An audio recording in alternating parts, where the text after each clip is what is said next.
Can you hear me? Yes, I can hear you loud and clear. Thank you for joining us. Oh, thank you for having me. I'm so sorry the gremlins are after all of us. I know. That's You okay know, though. We managed to navigate the gremlins this evening, and we're yes. we're here now, and people are eagerly anticipating your thoughts on, first off, the Maxwell trial date being moved. But let me just say to people watching this that Hmm. Kirby has arranged many of our guests. For some of the guests that have been on and these live streams in recent months have come about because of Kirby. She has numerous books out. She's very active on Twitter. If you want to talk to her directly, I suggest you go to Twitter. And all of her links will be in the description box if you want to support her work.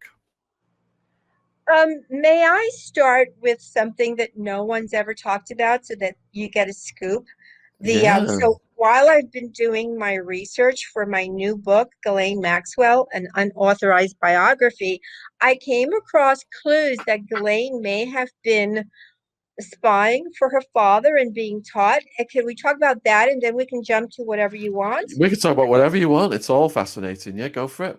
Okay, cool. So while I was doing my research, I basically came across some things that sounded odd to me, and then I just kept going deeper and deeper. So when Robert Maxwell died in 1991, it was discovered that Ghislaine Maxwell was getting a salary of £100,000. Now that's back in 19, yeah, that's what her salary was for 1990. So that's the equivalent of $132,000. Back in 1990, don't you agree that's a lot of money? Huge. Right. I mean, even in the UK, I mean, even in the US, that was a lot of money. Now, here's the thing. Robert Maxwell, like Jeffrey Epstein, was a very tight man. He didn't like to spend his own money, but he liked to brag that he had more money than he had, right?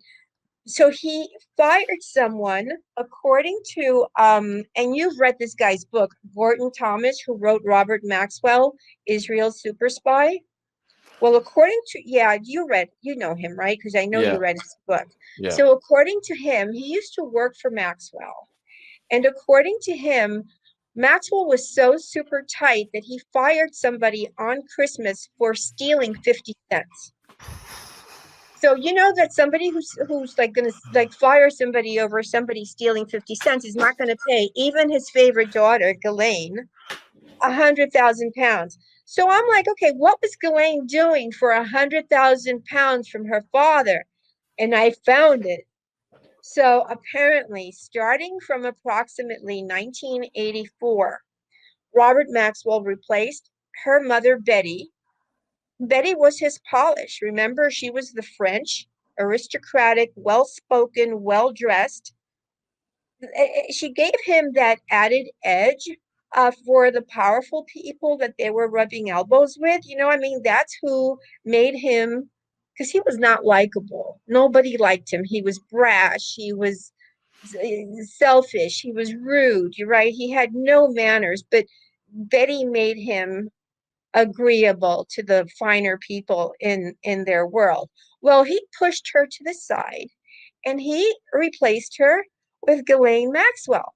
So instead of taking his wife to the dinners and the first night events and the parties, he started taking Ghislaine and introducing her to the world leaders. Well, he also took her to the White House. He took her to the Kremlin. He took her to Israel. He took her on tons of trips, introducing her to everyone. Now, who introduces their daughter to the heads of countries and of states? Not that many people, and not even just to show off, right? I mean, isn't that like, it's odd, right? All right, well, he didn't just do that. He allowed her to take his place at very important events that he couldn't attend. So, for example, I'm going to use 4 examples to show that I believe she was a spy. Okay. Now, it's just my interpretation. I could be wrong, but I'm sharing it with everyone. I'd love to hear what people have to say about this. So, on November 19, 1989, Robert Maxwell was the scheduled speaker for a very important dinner in Los Angeles on behalf of Nazi hunter Siman Wiesenthal. Now, for that date, he was already scheduled to visit with President Gorbachev in Moscow, so he could not attend. What does he do? He has Ghislaine, who's probably what, 20 something years old. Well, she's 28 or something, right? Attend. She's a month before she's 29. So she's still, I think, young to sort of be the dinner chairperson. Well, she goes in his place. She delivers the dinner. According to the people at the dinner, she did very well. She goes back to her hotel room. She calls her father in Moscow and she gives him a report of the event. Now, notice I said report. She doesn't, and this has been written about. That's why I know it was a report. Um, so she gives him a report, and she's expecting her father to be her father, her doting father, and to say, "Oh, you did a great job," but he doesn't do that. He issues a scathing tirade of complaints. So to me, that didn't seem normal because I'm thinking, well, wait a minute. He does everything with her. And this doesn't seem to me like a normal response. And so she is completely taken aback. She sits down and she writes him a letter of apology. And she says in this letter, I am very sorry that my description of the dinner this morning was inadequate and made you angry. I should have expressed at the start of our conversation that I was merely presenting you with a preliminary report of the evening and that a full written report was to follow. So to me, this seemed to me that he was using her for her social skills because she was a people person so that he could get information from the people where he sent her to. At the time, she was bubbly. She was considered pretty. She was never a beauty, but she was pretty. She had a great personality for men. She could be a bitch with women. This has been said. But but with men, she could wrap them around her finger and they enjoyed talking to her. And as we know, men like to brag to a pretty woman. And she was just, sitting there kind of allowing these men to sort of be wrapped around her finger. So I can well imagine she got a lot of information from the men that she met at this event. So she then sits down and writes a very long description of every guest at the party. She sends it to her father. She signs off. I'll call you again tomorrow to receive your precise instructions for the Kennedy wedding. Come on, your precise instructions. To me, that I'm sorry, that's ding ding ding. That's he's giving her, he's teaching her how to become a spy. That's so what I want to say that in my book, I go deeper with the Siman Wiesenthal connections because your show's only 30 minutes and I want to get in as much as I can. But I will say this, that all of the people that Robert Maxwell sends her to, it's all circles within circles. So that Siman Wiesenthal, if we go circles within circles, it connects back to Leon Black and some of the other people who are then part of Jeffrey Epstein's world that we discover, later in the future. So the next event that he sends her to is on June 9th, 1990. She attends the wedding of Carrie Kennedy to Andrew Cuomo. A lot is being said about Andy Cuomo right now in New York.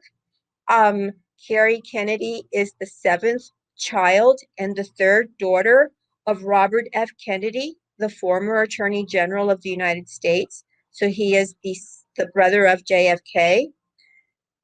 The church was in I think it was in Washington, D.C. at St. Matthew's Cathedral. There were only 300 guests. Well, again, in my book, I go deeper because Andrew Cuomo's family for generations, for decades, have sinister connections to the mob. They have been denied, they have been downplayed for a very long time. But once again, it circles back to some of the people that are connected to Epstein. So in my book, I just go a little bit deeper and I sort of go into that. So the third thing, to me, I mean, this was the most startling thing for me. That it was the third thing, and I'm doing it in chronological order. So on November 5th, 1990, Ghislaine flies to New York from London with an envelope. Inside the envelope are shares of the school Berlitz, which it's a publicly traded company, but Maxwell has the majority shares, right?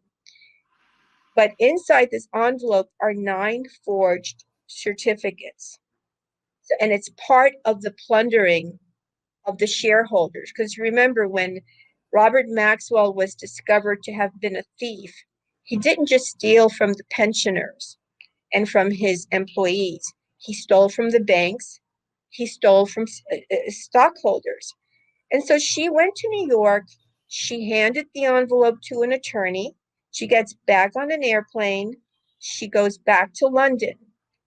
When her father dies and everything is discovered, the only people that stand accused are her brothers, who are staunchly defending her today, Kevin and Ian Maxwell.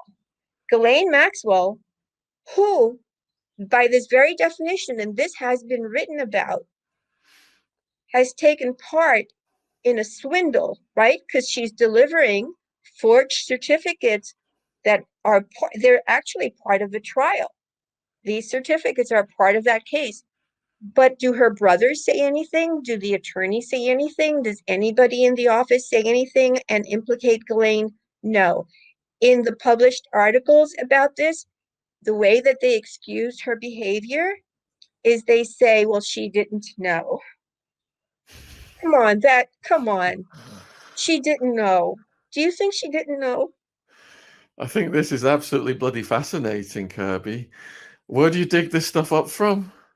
I work 7 days a week around the clock. I keep going until I drop. So I've got more. I've got more. Okay. So on July 13th, 1991, now this is just a couple of months before her father dies, again, on instruction of her father, she goes to another Kennedy wedding. By the way, her father wanted her to marry a Kennedy Jr., right? Because he wanted a really important guy for her. But anyway, she goes to a lot of weddings, as we have seen with the Clinton photo bombing. Okay, but she goes to weddings. So on July 13th, 1991, she attends the wedding of Matthew Maxwell Kennedy to Victoria Ann Strauss. Now, Matthew was the 9th child of Robert Kennedy. So he has 2 children who get married very close in time. Victoria Ann Strauss is an important name because her parents and her grandfather, they're the owners and the creators of the Pep Brothers Company, so PEP. And again, in my book, I go deeper because the Pep Brothers Company then connects. I'll give you the names because it's circles within circles. Leslie Wexner, Glenn Dubin, Eva Dubin, Michael Milk, and Leon Black. Later in the future, we will see all of these names, well, in my book only, right? And maybe on your show, they'll hear this. But I'm giving you at least the top. So that he's sending her to be part of these very important events, historical events, yes, but also events where there are people there where that the information that she could glean from them might help him with a stock purchase, right? With knowing who's going to be doing what. This is a very heavy political family. Who's going to be, who's going to be important, who he should target, maybe what he should say to whomever he's spying for. Israel. But anyway, so these are the 4 examples that I'm using for this. So out of the 4, which one surprised you the most? I'm surprised by all of it, Kirby. And Really? in the chat right now, people are saying they're just praising you to the high heavens for your research. I thought I knew a lot about this case, but absolutely everything you're saying, tonight, I've not heard any of this. So this is all new and surprising to me. Please keep going. Okay, so what I'm going to tell you now then, so I'm using those 4 examples, and if you want me to come back and give you the deeper one, I'm happy to do that anytime. I want to say that when her father died, Ghislaine, who is known to be the level-headed one, was the one who her mother chose to give the speech. We've seen photographs of her giving the speech on the yacht at the Canary Islands, thanking the press, so on and so forth. Well, according to Tom Bowers, who I believe worked for Robert Maxwell at the Mirror, and he also wrote several books, and I believe he may have written 2 books, not just one, on Robert Maxwell. He also knew Ghislaine, by the way. He claims that someone, and if I remember correctly, it was her mother, handed her an envelope with 15,000 pounds. It was supposed to be for her to give to the crew members. They had been through a horrendous experience, according to everyone. Robert Maxwell died. Everybody was trying to look for him frantically. 15,000 pounds was supposed to be distributed to the crew. I think was like 6 people on a crew. Well, according to Bowers, she kept the money. I mean, isn't that like a chip off the old father's block? Come on, she keeps it. And so I think that her brothers who are crying, Ghislaine is wonderful, they don't know who Ghislaine is. All right, so I'm going to talk about her friends. Her friends are talking to everybody, even the ones that are scheduled to testify on behalf of the prosecution. So this one person that I happen to know, I didn't know this person before the case, but I became friendly with this person after the case because I do call people for my books. This one person who will not be a friend of Ghislaine's after this little thing I'm going to say, told me that while Ghislaine has been in jail, Ivana Trump, Donald Trump's first wife, and she had been communicating. Ghislaine calls her all the time. So they've been friends apparently since 1992 when they started to hang out at Mar-a-Lago. There are photographs of Ivana Trump. Maria Farmer said something very important. She said that when she was working at Epstein's house, she would get in the car with Ghislaine Maxwell, and Ghislaine would have Ivana with her when they would go chasing after the nubiles. So that this woman, Ivana Trump, not only does she know, I would think, but she's a co-conspirator in my opinion, right? I mean, if you're in the car and Glaine's chasing children on the street, isn't she a co-conspirator? Well, it would depend upon the premeditation, I think. If, for example, they were going on a random journey and Ghislaine just said, pull over, I've seen a nubile, then, that's kind of a spontaneous thing, isn't it? Whereas if Ivana and Ghislaine had premeditatedly planned to go out together to further a crime, then that would be a conspiracy charge right there. Yeah, I think so. Although the fact that she was married to Donald Trump, she's as much Teflon as Trump is, as Clinton is, I think, as Prince Andrew is. So one of her friends, this was in the news 3 days ago, and Matthew Steeples wrote about it in his paper.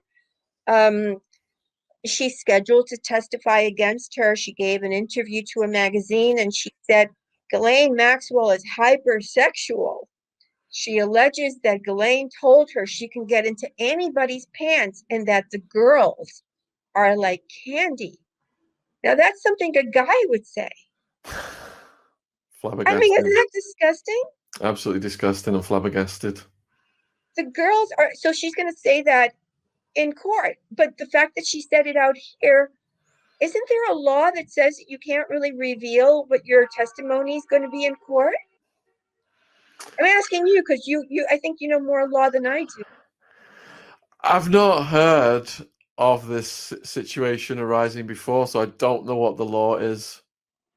I think it's just amazing. So anyway, the fact is that her friends are talking. I don't know how many friends she's going to have left. So I'm going to get to her attorney, Bobby Sternheim. Bobby Sternheim, as you know, is her attorney. She's filed motion after motion for Ghislaine Maxwell. So I've been keeping my eye on Nicholas Tartaglione because his trial was scheduled for last month. And so I go in there every now and then because I want to know what happens to Nicholas Tartaglione, who I'm going to remind your audience who he is, unless you want to do it. So my book's coming out by the end of this month, actually. Who Killed Epstein, Prince Andrew, Bill Clinton. But you got to look at the chain of command right down to the hit person. Right. So in our conclusion, we do have Tartaglione as a prime suspect because we had the original assault on Epstein, which Epstein even told his lawyers that my cellmate Tartaglione attacked me. And then Yes. we got the second, the fatal assault, whereby perhaps Tartaglione was allowed back in the cell in a quid pro quo for getting some play because he's up for the death penalty. People who don't know, Tartaglione is an ex-cop gone gangster who whacked some Mexicans in a drug deal gone bad. They were lured to his brother's nightclub or restaurant, and they ended up buried out back. True. Now, the first one, he strangled the first one with a zip tie around his neck, according to federal prosecutors. That to me sounds an awful lot like how Epstein got whacked. Well, I looked at some of his stuff and I was like, wait a minute, Nicholas Tartaglione has 8 very powerful and very expensive attorneys, 8 of them. And one of them is Bobby Sternheim. Oh yeah, it gets crazy with these attorneys and what's going on and what's happening now. So it gets even more interesting. Westchester, that used to be his home, that's where he worked. It's a small enclave north of New York. You can compare it to sort of like Palm Beach, where Epstein had his house and Trump has Mar-a-Lago. The cops are very close to the people who are affluent and powerful, and they'll either do some work for them on duty, off duty, or even after they retire. So, who lives in Westchester? Take a guess. I don't know. Go for it. Okay, Bill and Hillary Clinton have been living in Westchester since 1999.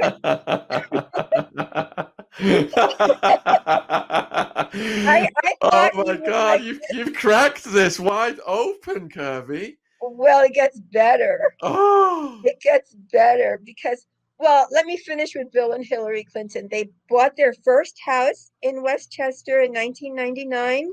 And then in 2016, they purchased the house next door for Chelsea's visit.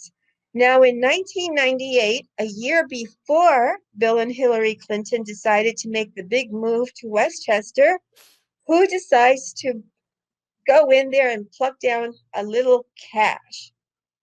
Donald Trump. What does Donald Trump do?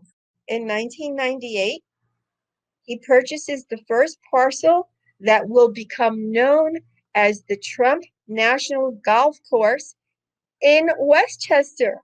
He opens it to the public in 2002. This gets even weirder because Bill Clinton has been a member of the club since 2003, and Trump said publicly publicly, this is being scrubbed as we speak, publicly, that he bought the club partly because he knew Bill Clinton would need a place to play. Wow. I know. Okay, one more tidbit on this story and then I'll move on. So in 2016, CNN and BuzzFeed had a photo that has been removed, scrubbed, but you know what? In 2016, I made a copy of this, of Donald Trump grabbing Clinton's privates on the golf course. Yes, somebody took a photo of that. Now, it's not online anymore. But my question to you, because you're a guy, do men do that to each other? Because no woman grabs each other's privates. It's like, do guys do that? Is that a normal thing for men to do? No, that's a very threatening thing for a man to do, like a very domination kind of power move. Well, it happened in 2016 during the election while he's bashing everybody. He's playing around with Bill Clinton. So I think that this is going to be good for your book because I think you probably have the right person. Good job. I'm doing a part 2, Kirby, so I can put this stuff Oh, in it.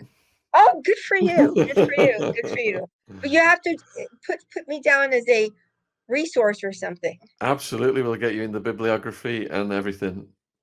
So, And the okay. chapters, everything. So, you want me to talk about what I think is going to happen with the trial?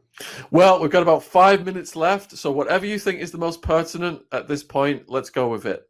Okay, so I believe that the fourth victim was a mistake because the fourth victim extends the year to 2004, and Jeffrey Epstein's non-prosecution agreement is very, very clear.